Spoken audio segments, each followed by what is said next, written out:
Number 2 in my class. They said, well, Cale, you have your choice of worldwide assignment. Worldwide assignment to a boy from Illinois, where is that? And I remembered there's a little island somewhere about 2,000 miles off the United States called the Territory of Hawaii. And here they have beautiful girls there with hair clear down to their back. I hear even some of them have grass skirts and live in grass shacks. Said, hell, send me to Pearl Harbor. When the young men stationed at the naval base of Pearl Harbor awoke on the morning of Sunday, December 7th, 1941, they had no way of knowing that their lives would forever change before the day's end. Shortly after daybreak, Japanese forces flew into one of the United States' most vital Navy outposts on the Pacific Ocean. On their arrival, a 90-minute sucker punch left American forces reeling and over 2,400 military personnel and civilians dead.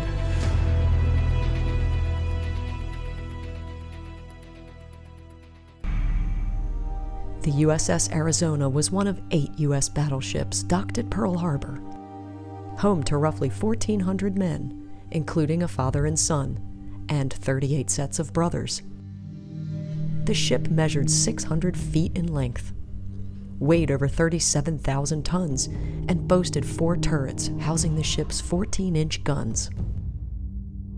It was one of the most impressive battleships in the Pacific Fleet. The attack, starting shortly before 8 a.m., caught the crew of the USS Arizona completely unprepared, as breakfast and morning activities were just commencing. And while the shipwreck provides a material glimpse into the attack, it is the voice of the survivors who best tell the tale. Arizona had taken a bomb from up 12,000 feet, a 1,500 pound, and it come down and hit the Arizona, went down 2, 3, 4 steel decks into the ammunition locker and blew up with a giant explosion. We were in blackout conditions in those days. Nobody could have any lights on their houses or anything. The only light you could see on the whole island was the burning of the Arizona. Well, it burned for 2.5 days. Sailors and Marines valiantly fought the fires, while the chaos reigned around them. But the Arizona could not be saved. The ship quickly flooded and settled on the muddy bottom of Pearl Harbor. As the fire rose from the water, military personnel struggled to douse the hellish flames and save their fallen comrades. But I spent the next 4 hours out there in the water, swimming underwater most of the time because the diesel had leaked out of the ships and caught fire. So I'd have to swim underwater, break water, see somebody to be picked up, go back down under and pick them up. In 4 hours, I picked up only 46 people. Some of them were dead already. Some were badly wounded, some badly burned, some were just tired because they got blown off the ship or jumped off and had to be taken ashore. I think about the first thing we saw in the Arizona was a bunch of ashes blowing off of the ship. Well, a lot of the men had burned right down to the deck. There were just little piles of ashes because the ship burned so long, so hot. Many of the men were in ashes behind the big guns on the ship. So I just sort of shed a few tears. In the immediate aftermath of the attack, the Arizona faced 2 possible fates.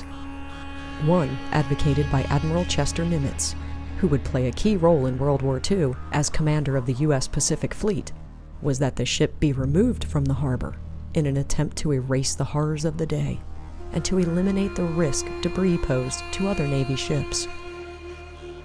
Alternatively, there were those, like Admiral Arthur Radford, who believed that the ship's remains honored fallen American heroes and served as a reminder to remain ever vigilant. Admiral Radford planted an American flag on the ship's mast to create the first informal memorial. Today, the Arizona's resting place is commemorated by the iconic USS Arizona Monument, constructed over the skeletal remains of the ship in 1962. I never realized that there was 1,177 men aboard the Arizona. And since I only took off 109, I knew there were other men on the ship, but I never thought about how many it happened to be. Well, when I got out there this time, they had the big white wall with all of the names of the men and Navy men and the Marines that were still on the ship. And I said, my God, I left some 900 men aboard the ship.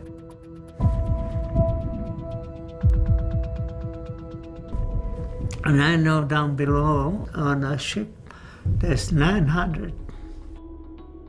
Their spirit is there about that ship. I feel it. When they have the ceremony on December the 7th each year, all the tears go down my back, and I find myself right back out there.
Hi, welcome to the deck of the USS Arizona.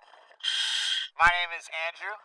Behind the camera is Brett, and behind Brett is Larkin and Jeremy. They're going to be controlling all of these cords that allow this to happen today. Before we start exploring the Arizona, let's take a moment to talk about what's above us. We're right below the side of the USS Arizona Memorial. And if you've ever visited the memorial, you'd be able to look over the edge and see our exact location right now. In fact, on a clear day, you might even be able to see the tile that's just below me here. This tile was the floor of the galley on the Arizona. And if you're like myself, you might not know what a galley is. Well, it's just another word for a kitchen. And this kitchen would have fed the over 1,500 crew members of the Arizona breakfast, lunch, and dinner 7 days a week. Which means it was a very active, very busy area. In order to make all of those meals, they had to have very large ovens. And the base of the 3 ovens are still intact, and they're just behind us here.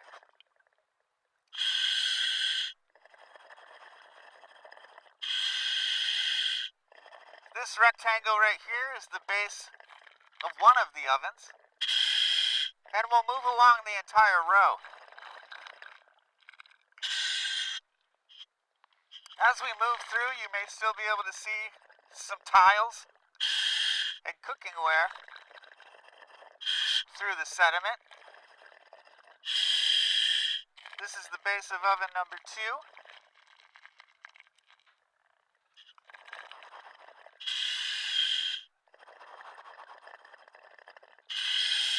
And this is the base of oven number 3. Now, just past these ovens is this short wall. We're going to spend a little time talking about it and examining it a little bit closer.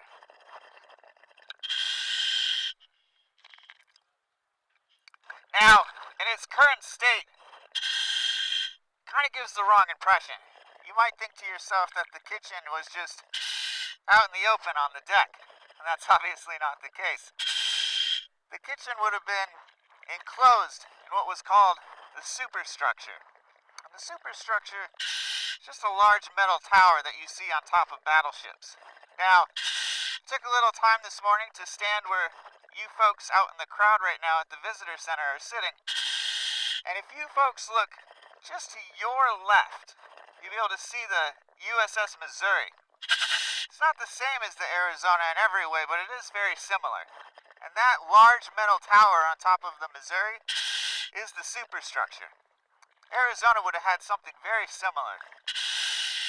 After the Arizona sank, there was a large salvage operation, and they cut the entire superstructure off, and they used all of that metal and all of that equipment to put back into the war effort. What we're seeing right here is the line that they cut along the base of the superstructure.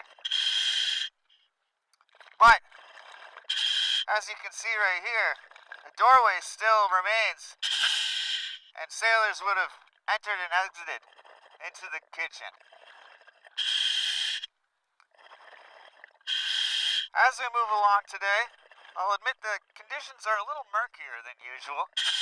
Normally we get to see about 10 feet on a good day. Today I think we're probably around 5, but that's okay. Everything that we're exploring today is going to emerge for you folks. Like this bin right here. Now, you can see the wheels down here at the base of the bin, the main body of the bin, and it has this lid on top. It's still cracked open a little bit. It may have been used to move large amounts of food or laundry throughout the ship or other supplies, but I'm honestly not quite sure. So if any of you history buffs out there might have an idea, please let me know. I'd be very interested. As we continue along, we're going to come across some things that I know you all recognize.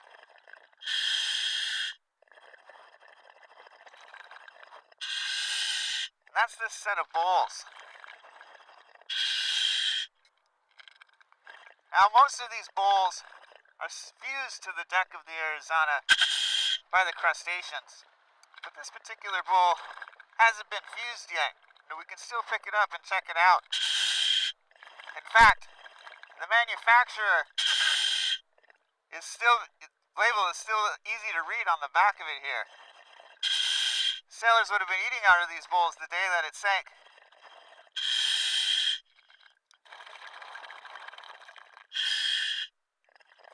And this cubby over here is one of my favorite bottles. There are a lot of bottles on the Arizona, but this one's very unique. Not only because of its shape, but because of its blue color. Now, last year on our live dive, I brought this same bottle out to take a look at and asked you folks at home if you could tell me what it was used for and why it was so unique. Well, some folks actually got back to me and they let me know that because of the shape of the bottle and the color of the bottle, it's most likely was used for some sort of cleaning supply or some sort of liquid that wasn't for human consumption. Back then, instead of putting labels on everything, the shape of the bottle would tell you if it was safe or not, particularly these ridges and these shapes here, which I found very interesting. In fact, lost the time.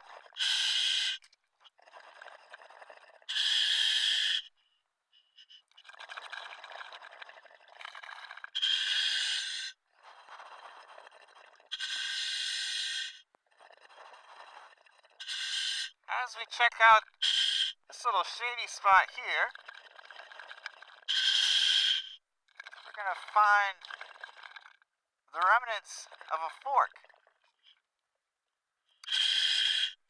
It still has some shiny spots on it,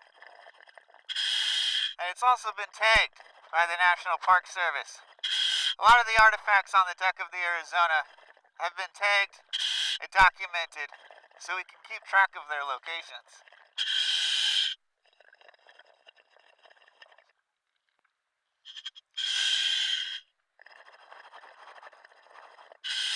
And as we move forward just a little bit more,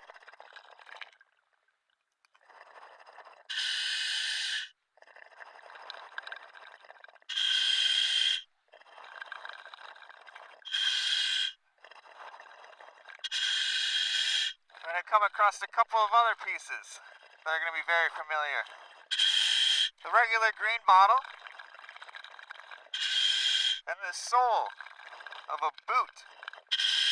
This sole is fused to the deck of the Arizona, but you can still see its shape. Toes would have been up here, down to the heel. Very powerful human reminder of the folks that lived on board. I'm also going to take a moment to point out this guy here. Now, when I first started diving on the Arizona, I would see these but from a distance, and to me they kind of just look like rebar or debris from the ship. And I was pretty surprised when I got close to one day and it started to move. It's actually alive. These guys are a type of sea cucumber, and I'm not a marine biologist and I don't pretend to be, but I'm told that they are the janitors of the sea, and they hang out down here on the bottom and make sure everything stays nice and clean.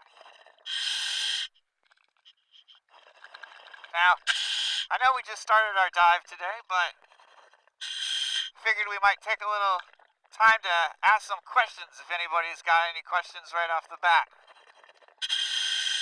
Yeah, we have a couple questions from the audience. Sure. What is your state of mind going through the ship? State of mind going to the ship. It's a very good question, and a hard question sometimes.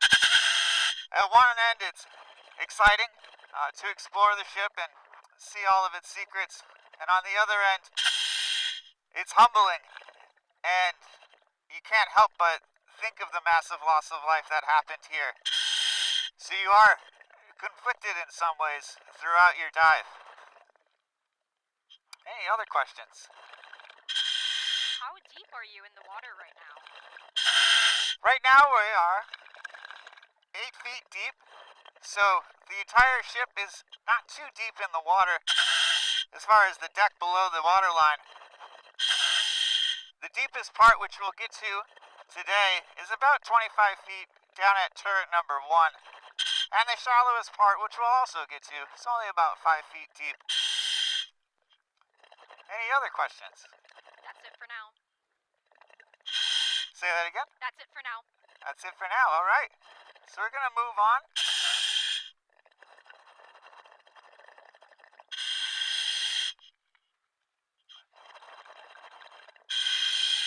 A lot of open hatches on the Arizona. A lot of them are filled up with sediment, so they don't necessarily lead anywhere anymore.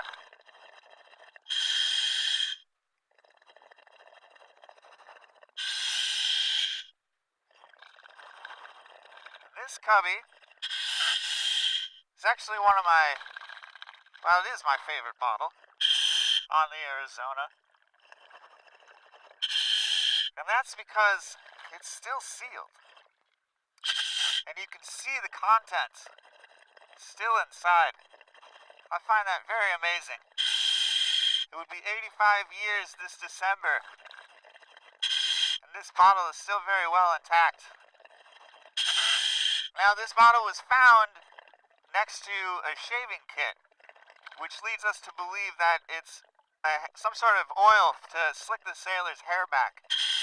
And a little bit of seawater has seeped in, and we're seeing the separation between the oil and the ocean water. But still, fascinating. Very cool.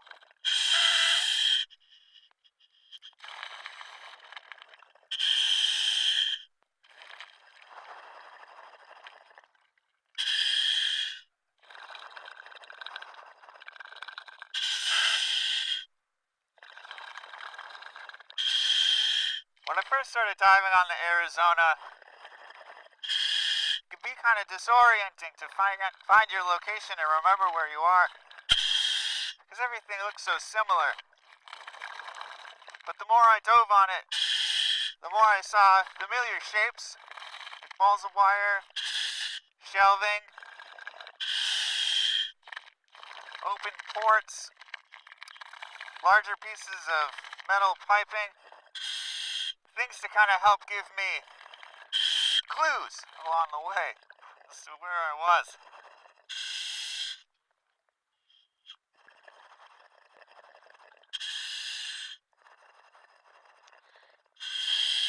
We have another question. Yep, go ahead.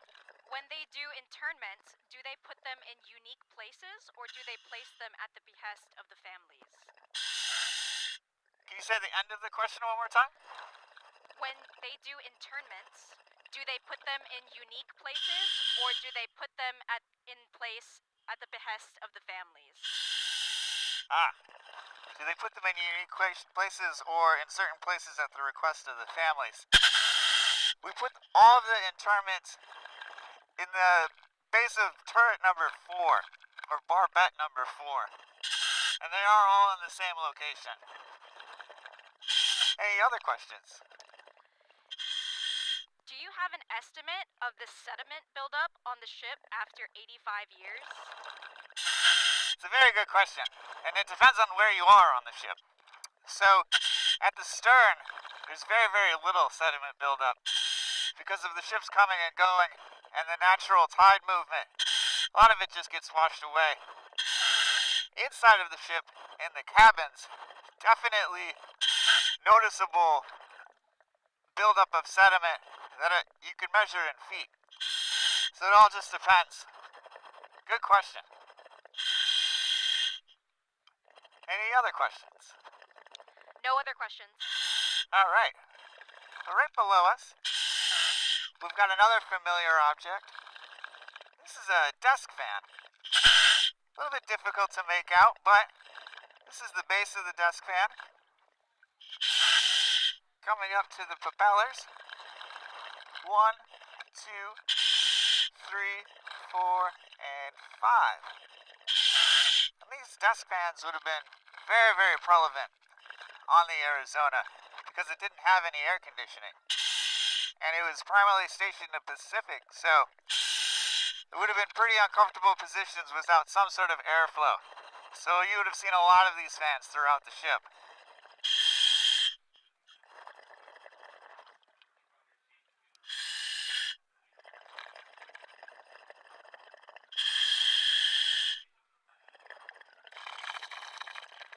We have a question from the audience.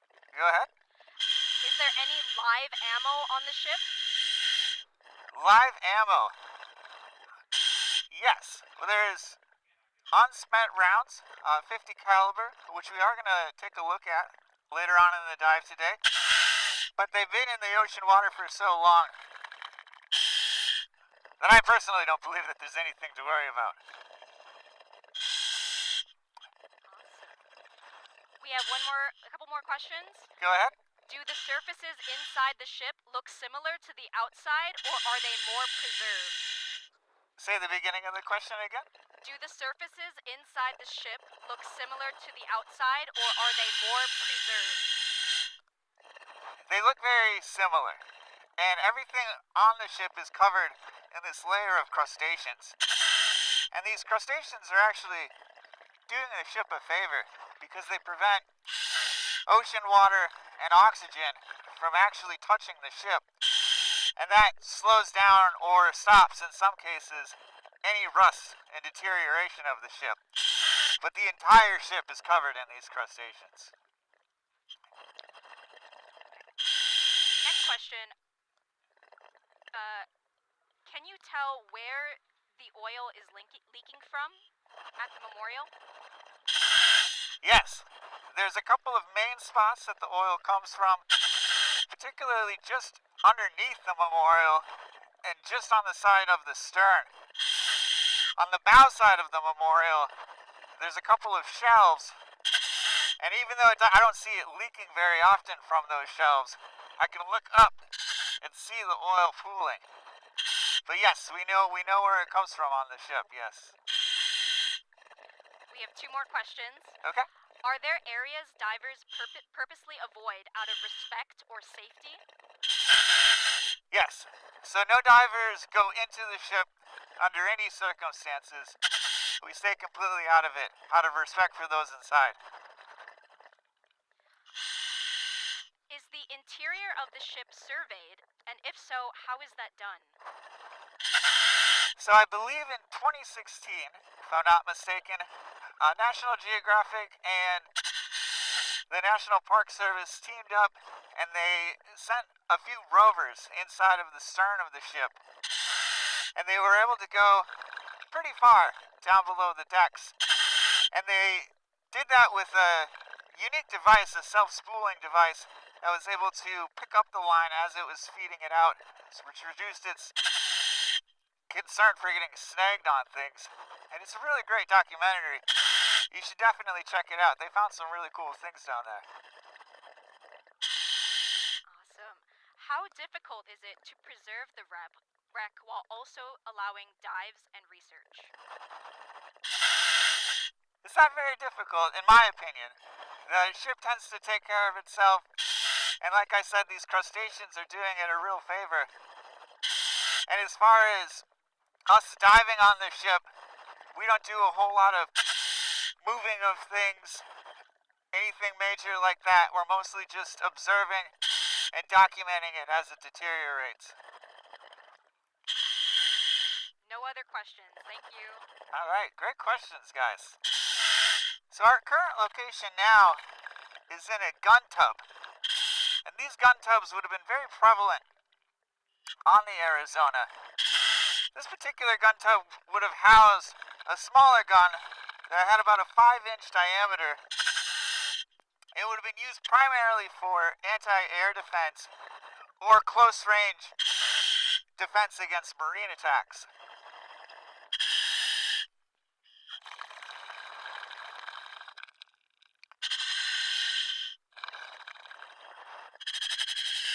Right now we're making our way past turret number 2. And turret number 2 had its guns salvaged, just like a lot of the weaponry off of the ship. And the turret number 2 turret guns were put on emplacements around the island of Oahu as coastal defense. We are going to increase our depth a little bit. Right now we're at 10 feet,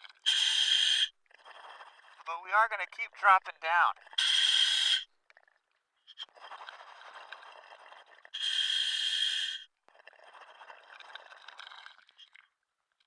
A few questions from the audience. Have you seen the crack that broke the ship in 2 pieces? Have I seen the crack that broke the ship in 2? Yes. Yes, I have. It's very near to our current location, but because of the conditions today and the amount of line that we have, we won't be able to take a look at it. But I have seen it, and that was one of the main deciding factors in keeping the ship in place, in addition to the fact that there are all the sailors still inside. This hatch here, which is still propped open, next to turret number 2, and just behind turret number 1, would have been out in the open on the deck. It would have allowed sailors to go to the lower decks. But after the explosion, the 5 decks collapsed down on themselves.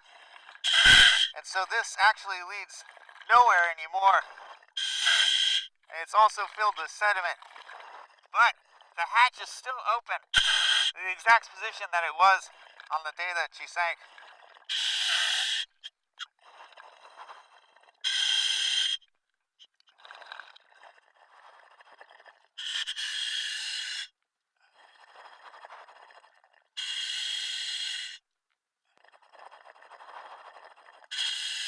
As we approach the back of turret number 1,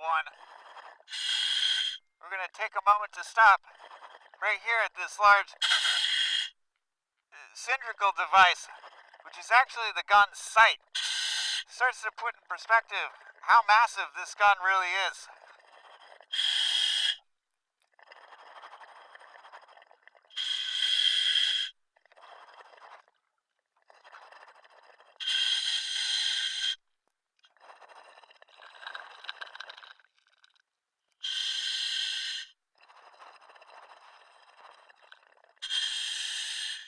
Now, as we make our way over the top of turret number 1, and you look down, you might think to yourself that we're still on the deck of the Arizona.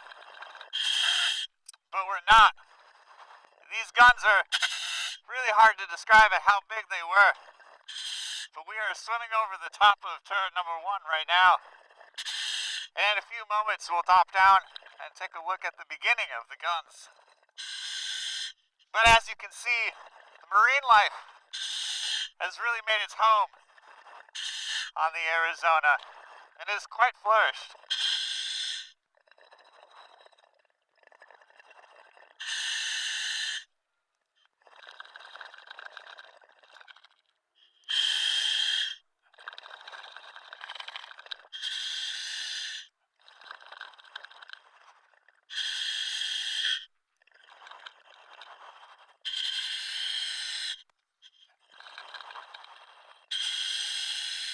These large horseshoes that you see around the barrels would have allowed the 3 guns of this turret to move up and down in unison. But for the guns to move left and right, the entire turret would have to move left and right. And that's everything that we just swam over. Very impressive. It's a good moment to stop and take a few more questions if there are. Sure. Is there a specific dive on the Arizona that has stayed with you more than the others? If so, what made it so memorable? I would say one of the first dives that I was on the Arizona, in addition to being comfortable with my gear and starting to understand where I was on the ship, I was able to focus more on what I was actually looking at and looking into the portholes into the offices on the stern, starboard side of the ship, and with the exceptional clarity that day, has always really stuck out to me and made me realize how special it was that I was able to be here and do this.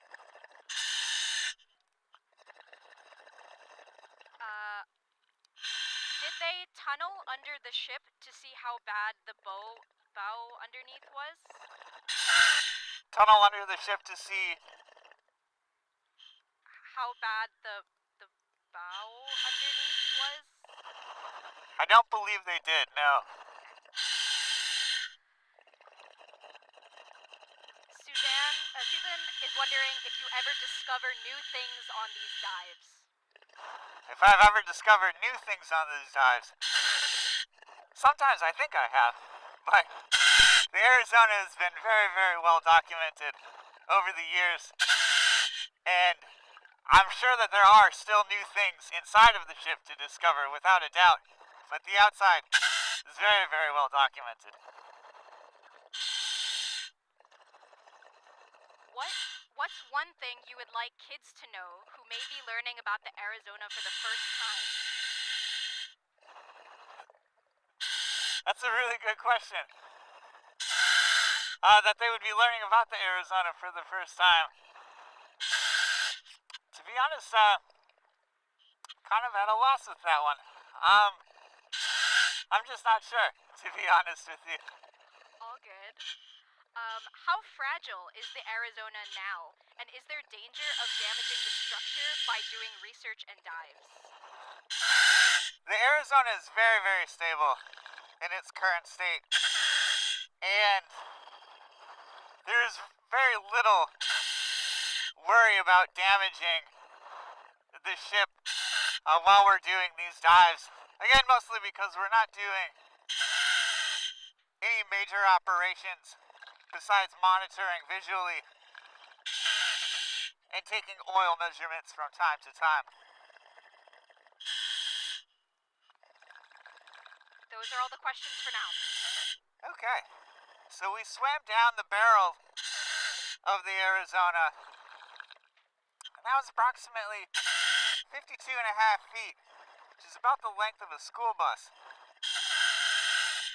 And we can actually still look inside these barrels. They haven't filled up with sediment or anything.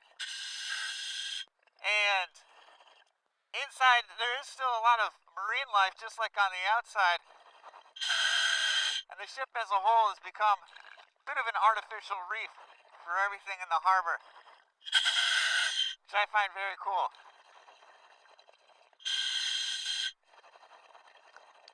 We have a question from the audience. Okay. Knowing that the Arizona burned for 3 days, do we know when the first salvage diver went in after the attack? When the first salvage diver went in after the attack, that I'm not 100% certain, but I know that our very qualified interpretation staff, who are very close by to you folks, would definitely be able to answer that question for you. One more from the audience. Have you seen the crushed pipe that prevented the firefighters from getting to the flames? I have not seen that pipe, no. That's it for now. Alright, great questions, guys. Very good. Alright, so for our next stop, we're going to continue to the bow. Now, if you joined us last year, this is where we ended our live dive, but we're going to go a little bit further this year. First, we're going to swim kind of through the darky murkiness here. Bit of a trust swim until we start to see the deck of the Arizona again. There we go. Now, the Arizona, after the explosion, the 5 decks did collapse on themselves. So right now we're at 24 feet, and we're going to go up to about 6 feet. And we are going up through all of those decks. Even though you can't see each layer, That's because the deck itself on top has collapsed in.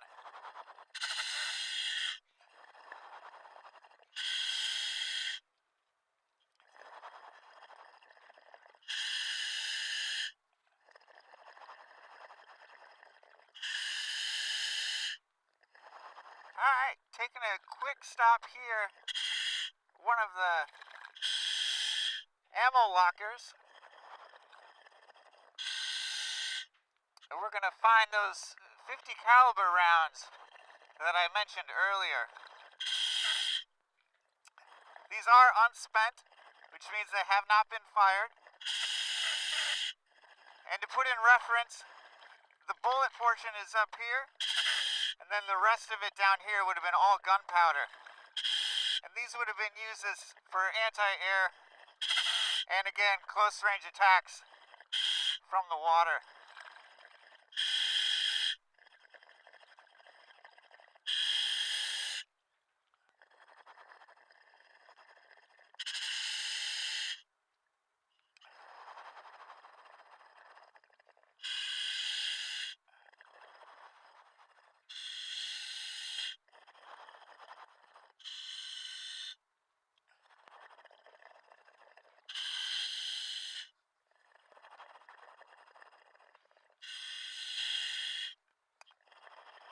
And as mentioned earlier, yes, after the Arizona sank, she did burn for almost 3 days.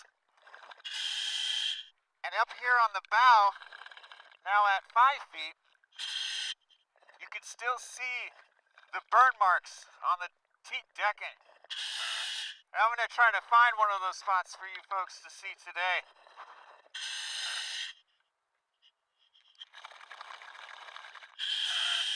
I think right here. Yeah. So what we're digging through now is just sediment and dead crustaceans. But you can see already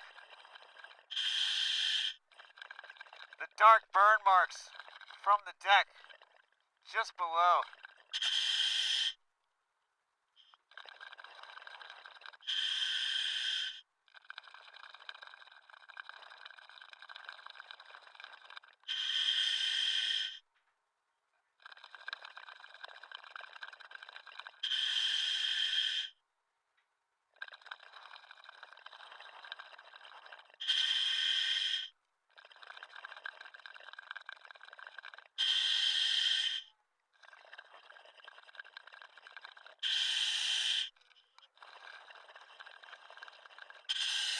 We'll also find some intact, unburned teak decking for you folks to look at as well.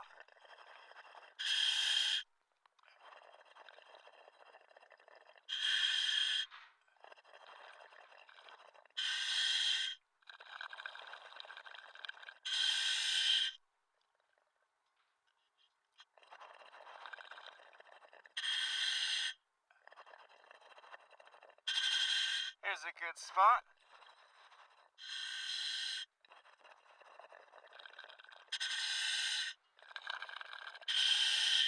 So you can still see the teak decking is intact after almost 85 years. Which again I find fascinating. It's in still good shape. And teak wood was chosen because of its ability to resist rotting in very wet climates. Now, what we're seeing here, and the reason that these spots are brushed away, I originally thought it was turtles settling down for the night and sleeping, but I was informed it's actually fish. And the fish move away all of the sediment down to the teak deckwood, and they lay their eggs. And that's what these are here. So we do our best not to disturb that.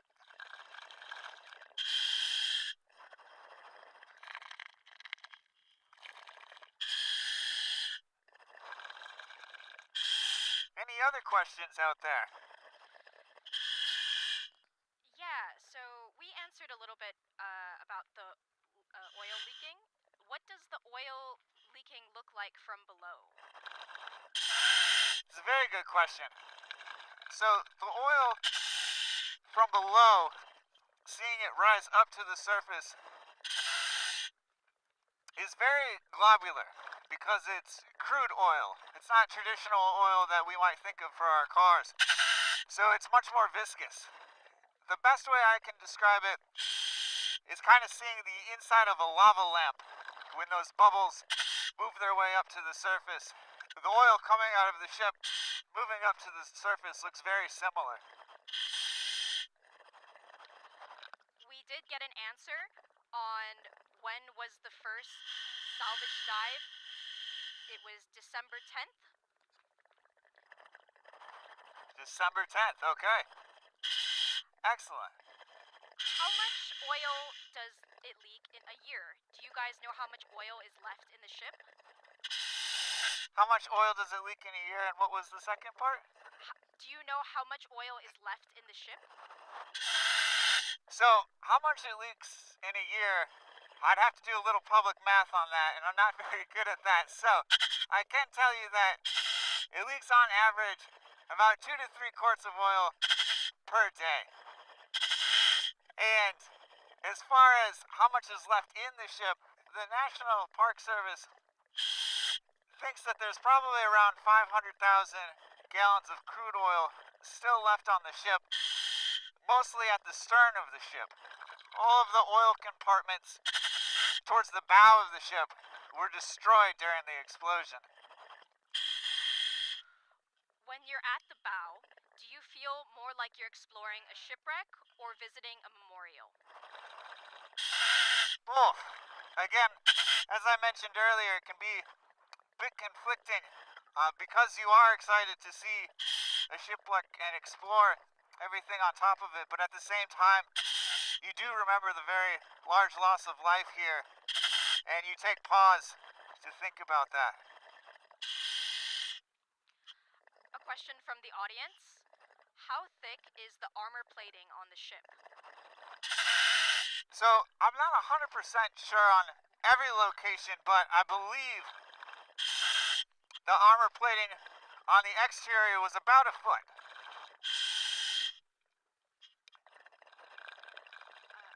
How long is the average time for a research dive at the Arizona? At this point, what are your main objectives for a dive? So, the average dive length in this shallow of water is about an hour, is what we can get out of the tanks on our back. Now, folks that can control their breathing and not use as much air can go for more than an hour, definitely, but I'm usually about an hour. And what was the second part of that question? What are your main objectives for a dive? So when we come out for dives on the Arizona, we're doing a couple of primary things, one of which, and mostly, is picking up trash and sunglasses and sun hats and everything else that falls over the edge as people are visiting the memorial. We do that about once a month, more if we can. Other projects include fixing and replacing the buoys that you folks see on the memorial, and then also monitoring it as it's deteriorating, and from time to time taking oil measurements and measuring the GPS points throughout the ship to see if it's moved at all. It's a good question. How does diving the Arizona compare emotionally to other historic wrecks you've explored? The Arizona is the only memorial that I've ever dove on or historic wreck, but it can be very powerful, yes. How many times have you dove the Arizona? How many times have I dove the Arizona? That is a good question. I stopped counting after double digits, but it's definitely not more than 100. I'd probably put it at around 50. Do we have an estimate how long the Arizona will last before it deteriorates completely? Yes. It's sure to last a very, very long time. They suspect that because of the protective coating around it from the crustaceans, that it's gonna resemble a ship for at least the next 500 years, and it's going to last even longer than that. What crew does it take to film these? How many people are down there with you and helping? Right. So, including myself, there are 4 divers in the water currently.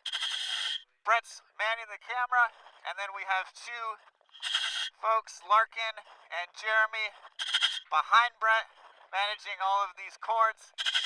Arguably, they have probably the hardest job. They're all making it work. How much does the leaking oil impact the health of the ecosystem? Can anything be done to mitigate that? So, surprisingly, the leaking oil hasn't impacted the ecosystem in a noticeable way at all. In fact, over the last couple of decades, the marine life in the bay of the Pearl Harbor and on the Arizona has really started to thrive, gotten better and better after each year. One more question. Do we know how many people were recovered, and why were there so many that were not? I don't know the exact number of the people that were recovered, but I know that a little over 900 crew members are still entombed inside of the Arizona for various reasons, but the largest being that due to the technology that they had at the time, it was very, very difficult, if not impossible, to get into all of the very deep compartments on the Arizona to set those sailors and Marines free. Thanks, Andy. That's all the questions for now. Great questions, folks. As we look at what's in front of us right here, this hole in the ship that our bow buoy is attached to would have been used for the anchor. Now, the Arizona had 3 anchors, and it would have used 1 anchor in good weather, 2 anchors in bad weather, and then the 3rd anchor was a spare. Now, if you folks look behind you to your right, behind the information station at the park, you'll be able to see one of the anchors that was on the Arizona. And they each weighed approximately 20,000 pounds. So quite impressive, and worth checking out after the live dive today.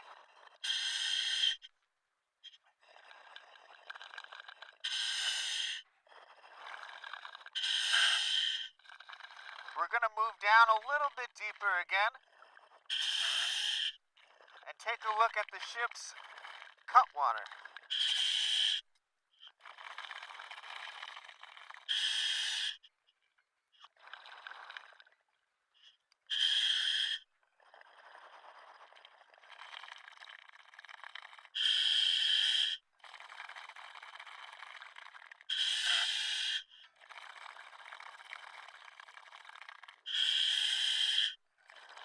So here we are at the cutwater of the Arizona.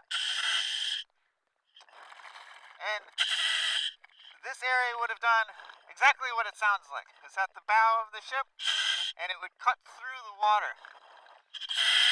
And it's pretty impressive that for a 608-foot ship that was 97 feet wide, you can put your hand around almost the entire thing right here at this point. This will be our last stop on this year's live dive. So I'll take a moment to see if there's any other questions out in the crowd or at home.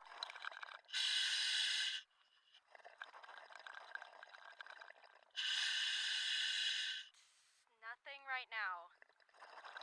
Okay.